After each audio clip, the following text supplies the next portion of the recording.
Hi, I'm Jabsy for the Armchair Historian.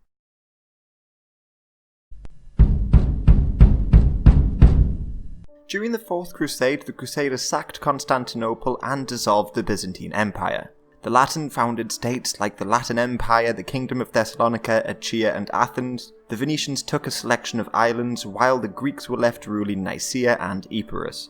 But to the north lay Bulgaria, then ruled by Kaloyan. They had achieved their independence when Ivan Hasan I and Peter II rebelled against the Byzantine Empire, and under Kaloyan the Second Bulgarian Empire had expanded its borders. This is thanks in part to the help he received from the nomadic Cumans after marrying one of their princesses. But the Latins laid claim to towns that he occupied, so he gave shelter to the Byzantine refugees and helped stir up revolt in Adrianople. Baldwin I, the Latin emperor, while also fighting the Nicaeans, laid siege to Adrianople, but Kaloyan arrived with tens of thousands of men in April 1205. The two sides met in battle, and Baldwin I was captured and mysteriously died in captivity. As Henry of Flanders became the new Latin emperor, the Bulgarians pillaged Thrace and conquered towns like Philippopolis and Serres in the following years.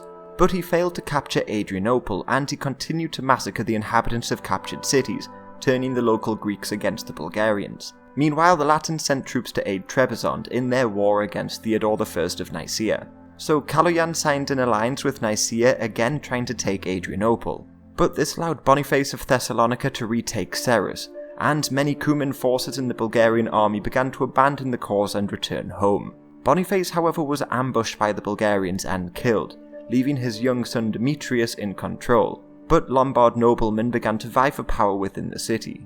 So Henry returned from Anatolia and relieved Adrianople. But both Kaloyan and Michael of Epirus tried to exploit the weakness of Thessalonica.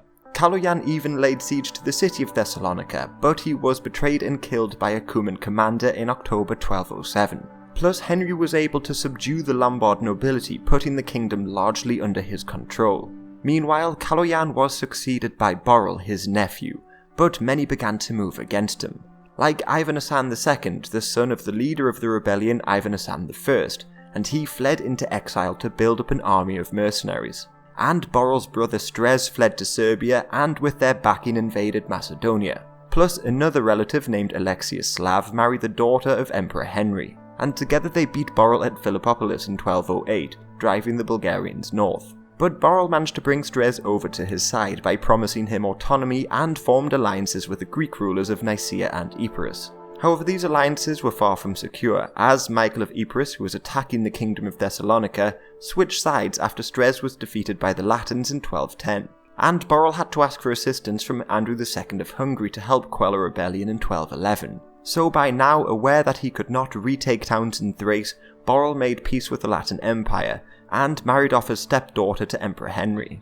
Now allies, the Latins provided troops to the Bulgarians during their failed invasion of Serbia in 1214, during which Strez died. But Boril was very dependent on foreign support, so when Henry died in 1216 and Andrew II of Hungary left on crusade the following year, Boril was left in a vulnerable position. So Ivan Hasan II returned from exile in the Rus principalities with an army of mercenaries and laid siege to Boril in Tarnovo. The city fell and Boril was captured and blinded, and Ivan Hasan II became ruler of Bulgaria in 1218 and would go on to stabilise the country and would again go to war against the Latins.